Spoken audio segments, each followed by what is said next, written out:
नमस्कार दोस्तों, कैसे हैं आप सभी लोग। उम्मीद है आप सभी लोग अच्छे होंगे।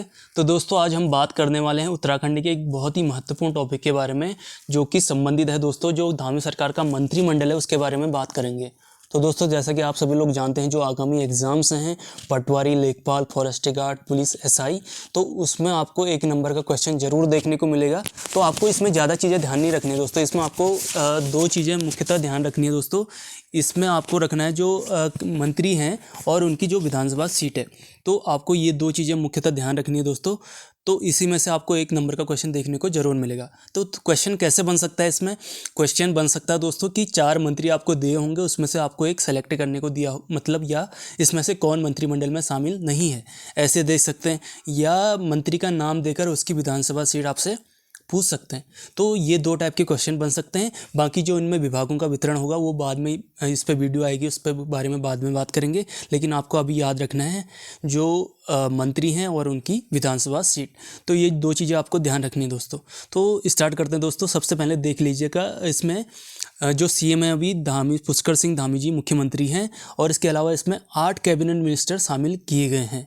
तो पहले मंत्री हैं आपके सतपाल महाराज, दूसरे हैं दोस्तों प्रेमचंद्र अग्रवाल, तीसरे हैं गणेश जोशी, चौथे हैं सुबोध उनियाल, पांचवें दोस्तों आपके हैं धन सिंह रावत, छठी हैं दोस्तों आपकी श्रीमती रेखा आर्या जी, एकमात्र महिला, और पाँचवें छठी हो गई, सातवें होगी आपकी दोस्तों चंदन रामदास जी हो गए, और अगले होंगे दोस्तों सौरभ बहुगुणा।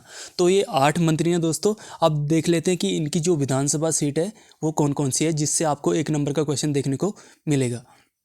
तो देख लीजिए दोस्तों, सबसे पहले तो ये जान लेते हैं कि ये देख लीजिए दोस्तों, पुष्कर सिंह धामी जी ने आज शपथ ली, और इनके मंत्रिमंडल, ये देख लीजिए कि 8 मंत्रियों ने भी शपथ ली।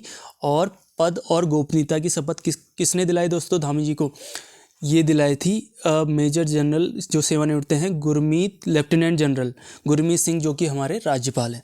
तो आप सभी लोग जानते होंगे दोस्तों, जो मुख्यमंत्री को शपथ कौन दिलाता है दोस्तों? राज्यपाल मुख्यमंत्री को शपथ दिलाता है। एक नंबर का क्वेश्चन ये भी बन सकता है कि आपको मुख्यमंत्री को शपथ कौन दिलाता है। तो आपको एक चीज़ और ध्यान रखनी होगी दोस्तों, क्योंकि जो पुष्कर सिंह धामी जी है वो अपनी सीट से हारे हैं, खटीमा सीट इनकी थी, वहाँ से ये हारे हैं, फिर भी इनको मुख्यमंत्री का पद दिया गया है। ऐसा होता है दोस्तों, हमारे संविधान में लिखा गया है कि कोई भी व्यक्ति अगर विधायक नहीं है तो वो 6 महीने के लिए मुख्यमंत्री बन सकता है। बस शर्त ये है कि उसको 6 महीने के अंतर्गत उपचुनाव लड़कर किसी न किसी विधानसभा में विधायक बनना जरूरी है। तो ये कंडीशन है दोस्तों इसके साथ। तो ये चीज़ें हैं दोस्तों, और इसके बारे में बात करेंगे दोस्तों। देख लीजिए, धामी जी से स्टार्ट करते हैं। तो पहले बात करेंगे दोस्तों, जो पुष्कर सिंह धामी है उनकी सीट तो आपको पता ही होगी दोस्तों, खटीमा सीट से। तो आपसे ये भी क्वेश्चन पूछ सकता है कि जो मुख्यमंत्री हैं उनकी विधानसभा सीट कौन सी है? खटीमा। ठीक है, तो ये चीज़ होगी दोस्तों। उसके बारे में बात करेंगे दोस्तों। अगले जो हमारे मंत्री हैं वो हैं सतपाल महाराज जी। तो सतपाल महाराज का जो नाम याद रखना है, और इसके अलावा इनकी जो सीट है दोस्तों चौपट्टा खाल, तो चौपट्टा खाल से ये विधायक हैं दोस्तों। तो चौपट्टा खाल इनकी सीट है, चौपट्टा खाल पौड़ी। तो इनके बारे में ये याद रखना है। और पिछली सरकार में भी सतपाल महाराज जी कैबिनेट मंत्री थे। ठीक है दोस्तों, तो अगली बात करेंगे दोस्तों ये प्रेमचंद्र अग्रवाल, इनका नाम तो आप सभी जानते होंगे। पिछली सरकार में ये क्या थे? स्पीकर थे। तो प्रेमचंद्र अग्रवाल हैं, और इनकी सीट है दोस्तों ऋषिकेश सीट से। ये ऋषिकेश आपको सभी जानते होंगे, योगनगरी ऋषिकेश। तो यहाँ से ये विधायक हैं, और इनका नाम याद रखना है। इसके अलावा एक क्वेश्चन और बन सकता है दोस्तों इसमें क्वेश्चन ये बन सकता है कि संस्कृत भाषा में शपथ लेने वाले कौन से मंत्री हैं? तो कौन है दोस्तों? प्रेमचंद्र अग्रवाल ने संस्कृत भाषा में शपथ ली थी, और पिछली सरकार में स्पीकर भी ये रहे थे। ठीक है दोस्तों, और इसके अलावा बात करेंगे दोस्तों, अगले जो मंत्री हैं धामी सरकार के, वो हैं आपके गणेश जोशी जी, और ये विधायक हैं आपके मसूरी से। तो मसूरी से विधायक हैं दोस्तों गणेश जोशी जी। मसूरी आप सभी लोग जानते होंगे, पहाड़ों की रानी मसूरी। तो वहाँ से विधायक हैं गणेश जोशी जी, और इनको भी धामी सरकार के मंत्रिमंडल में जगह मिली है। ठीक हो गया दोस्तों। और अगली बात करेंगे दोस्तों, जो आप सभी लोग, इन्होंने इनका नाम बहुत सुना होगा, डॉक्टर धन सिंह रावत। तो इनको भी मंत्रिमंडल में जगह मिली है, और ये विधायक कहाँ से हैं दोस्तों? तो राव ने शपथ ली, और ये श्रीनगर से विधायक हैं। पौड़ी गढ़वाल श्रीनगर से धन सिंह रावत क्या है दोस्तों? विधायक हैं। इसके बारे में बात करेंगे। इसके बाद देख लीजिए दोस्तों, धामी मंत्रिमंडल के अगले मंत्री हैं दोस्तों श्री सुबोध उनियाल जी। तो सुबोध उनियाल की बात करें तो, और इनकी जो विधानसभा सीट है दोस्तों सुबोध उनियाल की, वो है नरेंद्र नगर। नरेंद्र नगर आप सभी ने नाम सुना होगा दोस्तों, ये कहाँ है? टिहरी में। तो नरेंद्र नगर टिहरी से विधायक हैं आपके सुबोध उनियाल जी, और पिछली सरकार में भी ये कृषि मंत्री रहे थे। तो आपको ये क्लियर हो गया कि जो सुबोध उनियाल जी कहाँ से मंत्री हैं, विधायक कहाँ से हैं? नरेंद्र नगर टिहरी से, और मंत्री में इनको जगह मिली है मंत्रिमंडल में। तो अगला जो नाम है दोस्तों श्रीमती रेखा आर्या, बहुत इंपॉर्टेंट नाम है, एकमात्र महिला मंत्रिमंडल में है दोस्तों, और पिछली सरकार में भी ये मंत्री रही थी।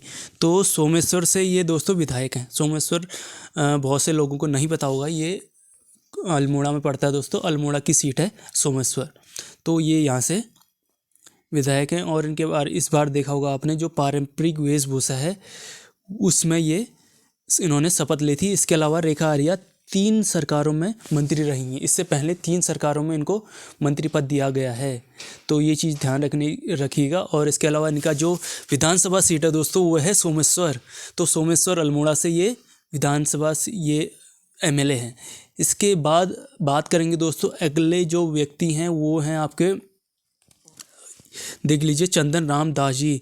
तो चंदन राम दास जी को मंत्रिमंडल में जगह मिली है, और ये विधायक हैं दोस्तों बागेश्वर से।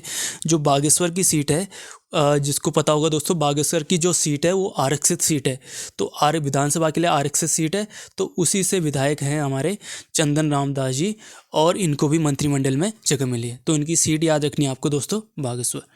इसके बारे में बात करेंगे जो दोस्तों अंतिम व्यक्ति हैं, जो सौरभ बहुगुणा, बहुत ही इंपॉर्टेंट है दोस्तों, ये युवा चेहरे भी हैं। इसके अलावा इनके बारे में ये चीज़ भी याद रखनी है, जो पूर्व हमारे CM थे विजय बहुगुणा, उनके बेटे हैं, और हेमवंती नंदन बहुगुणा HNB आपने नाम सुना होगा, तो उनके ये पोते हैं। और इनकी सीट याद रखनी है दोस्तों, इंपॉर्टेंट है, सितारगंज सीट से ये क्या है, विधायक हैं। तो आपको याद रखना है दोस्तों, मुख्यमंत्री और उनके जो 8 कैबिनेट मंत्री हैं उनके नाम, और उनकी जो विधानसभा सीट है उसको आपने याद रखना है। इसके अलावा आपको एक क्वेश्चन और बता दूं दोस्तों, जो इस बार की विधानसभा स्पीकर हैं वो हैं रितु खंडूरी जी को बनाया गया है। तो और जो पहले विधानसभा थी, इससे पहले वाली सरकार थी, उसमें जो विधानसभा अध्यक्ष थे यानी कि स्पीकर कौन थे, वो थे आपके प्रेमचंद्र अग्रवाल। इस बार हैं आपके रितु खंडूरी। तो रितु खंडूरी जी को बनाया गया है। तो ये चीज़ ध्यान रखिएगा दोस्तों, ये सभी चीज़ें हैं, और आपको 1 नंबर का क्वेश्चन जरूर मिलेगा। और बाकी जो इनमें विभागों का वितरण होगा उसके बारे में बाद में बात करेंगे। तब तक आप ये चीज़ याद रख लीजिएगा, क्योंकि अभी ये याद रख लेंगे तो बात के लिए आपका लोड कम हो जाएगा। तो थैंक यू सो मच दोस्तों।